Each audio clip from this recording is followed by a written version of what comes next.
Daf Yomi, Tractate Sanhedrin, page 4. B. Dollar base, the time is 4:44. Israel Standard Time, 1600 hours, 44 minutes after the hour, now 45. 4:44, nice. 4:45 actually. We finished the Mishnah and we're starting now the Gemara with the words of Bishlomo L'Rabanan. Bishlomo L'Rabanan Kedei Risha Soi Ksiv Mishum Risha Achas Atam Chayvoi Yad L'Chay Mishum Shtei Rishoyois With regard to the initial dispute between Rabbi Meir and the rabbis in the Mishnah, whether conspiring witnesses pay and are flogged, the Gemara asks, granted, according to the rabbis, the verse that states, the judge shall cause him to lie down and be beaten before him according to the measure of his wickedness.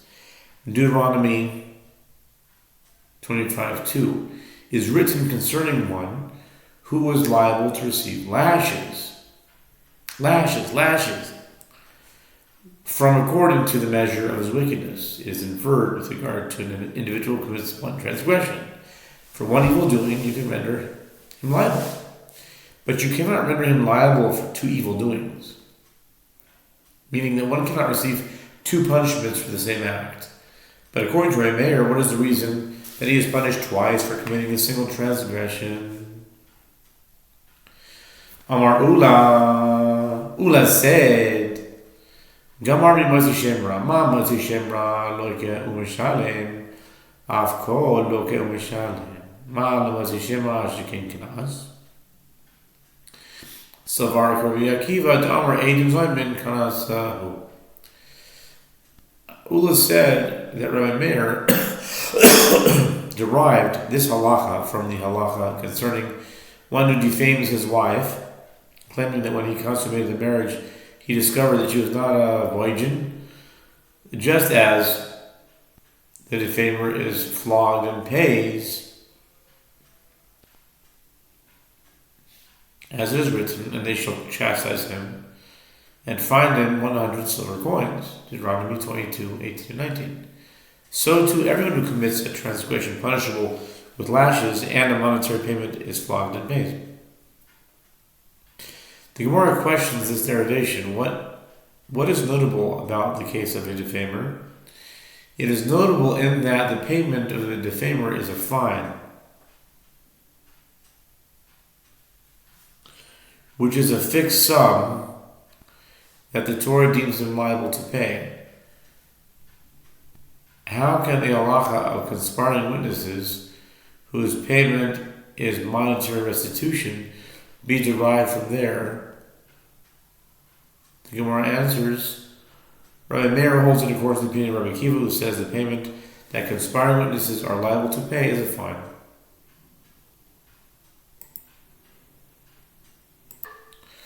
Iga demasni lahayu ledaha aha ditanya lo totiru mimeno ad boker noser mimeno ad boker migom bo hakatuv nitin asay achar lo tasay lo mar she'en lokin alav divrei Rabbi Yehuda.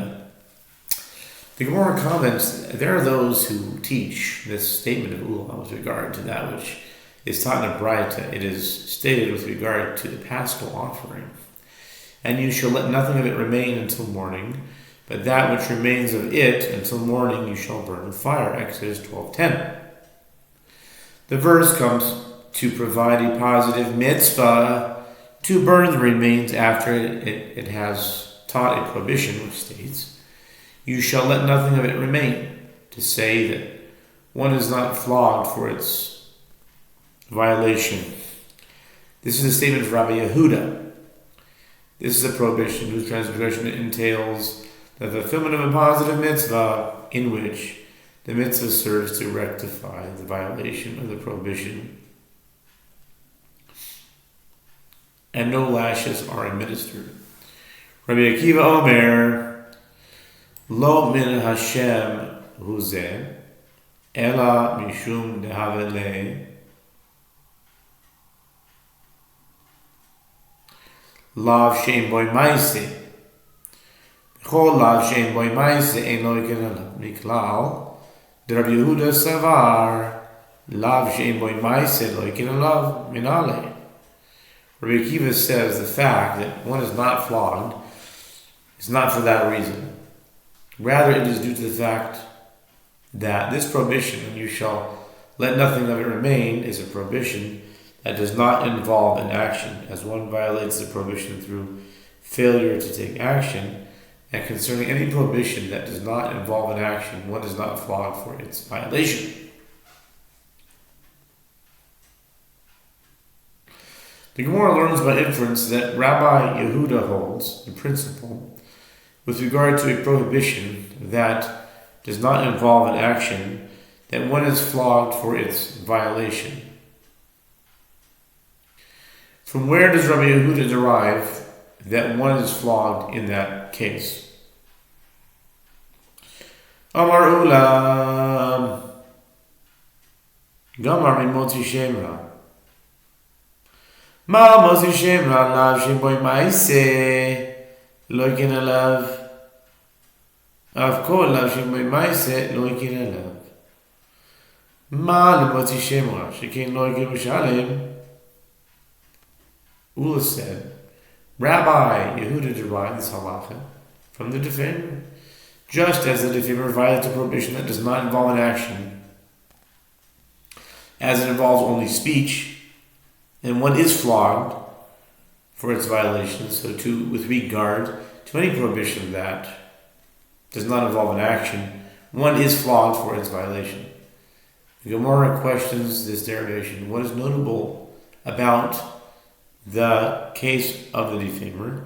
It is notable in that he is flogged and pays for violation of a single prohibition. Due to that stringency, other less stringent prohibitions cannot be derived from the case of the defamer. Ela Amaresh Lakish Gam Amedim Zoymin, Maidim Zoymin, Lav Shim Boy Maise, Loikin Alav, Afko Lav Shim Boy Maise, Loikin Alav. Ma Leidim Zoymin, Shikain, Ein Sirich Nasra. Rather, Rish Lakish says, Rabbi Yehuda derives this principle from the case of conspiring witnesses. Just as the conspiring witnesses violated prohibition that does not involve an action, and an individual is flogged for its violation, so too, with regard to any prohibition that does not involve an action, one is flogged for its violation. The Gemara questions this derivation.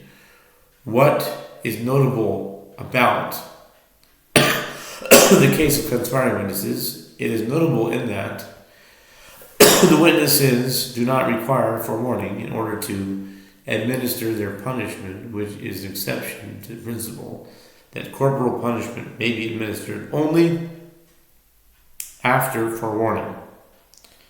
Due to that stringency, other less stringent prohibitions cannot be derived from the case of conspiring witnesses.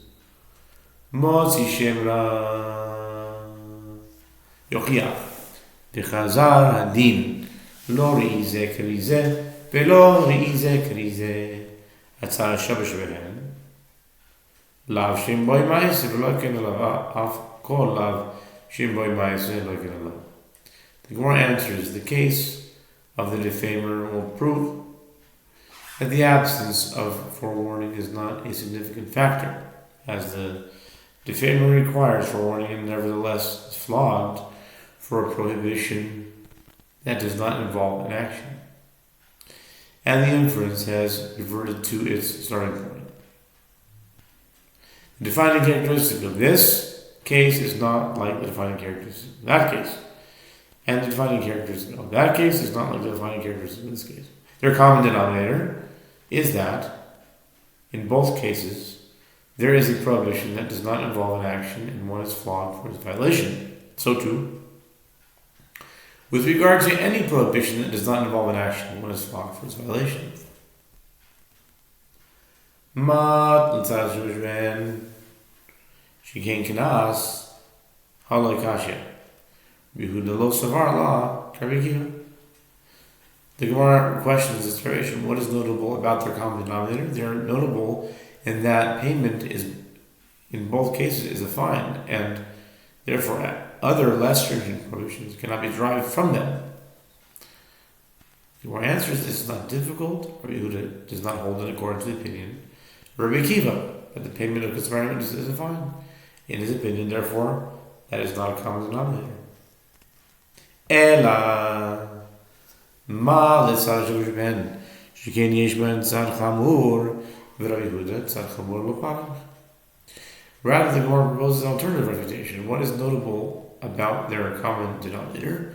They're notable in that the cases of the defamer and the conspiring witnesses both contain a stringent aspect. Therefore, other less stringent prohibitions cannot be derived from them. The stringency in the case of the defamer is that he is both flogged and pays, and the stringency in the case of conspiring witnesses is that they do not require forewarning. The Gemara answers, and Rabbi Yehuda does not refute a derivation from a common denominator based on the fact that both cases contain a different stringent aspect. He holds that the mere fact that there is a stringency in each does not serve as a common denominator. The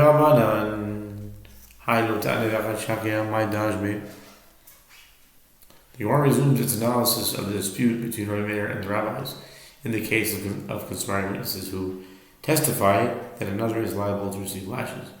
Rabbi Meir holds that they are flogged with 8 lashes. One set of lashes due to the violation of the prohibition, you shall not bear false witness against your neighbor, Exodus 20:13.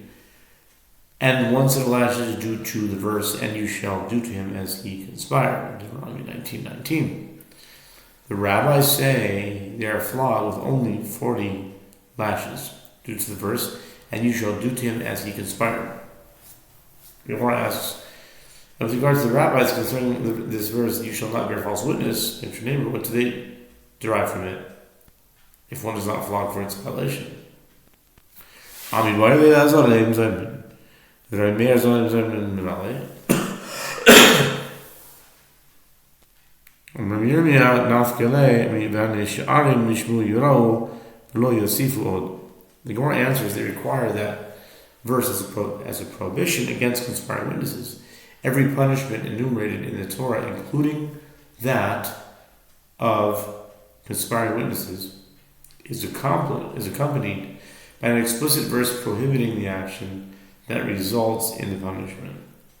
The Gemara asks, and with regard to Rabbi Meir, who holds that conspiring witnesses are flogged for violating this prohibition, from where does he derive a prohibition for conspiring witnesses? Rabbi Yirmiyah said he derives it from the verse written in the context of conspiring witnesses. It said, and those who remain shall hear and fear, and shall not continue to perform any more evil of this kind in your midst. Deuteronomy 19:20. The verse warns that conspiring witnesses should not continue with their sinful conduct. Rabbanan and Gemara asks and concerns the rabbis, what do they derive from that verse? The Gemara answers, the verse is necessary according to the rabbis, which we will see in the next God willing.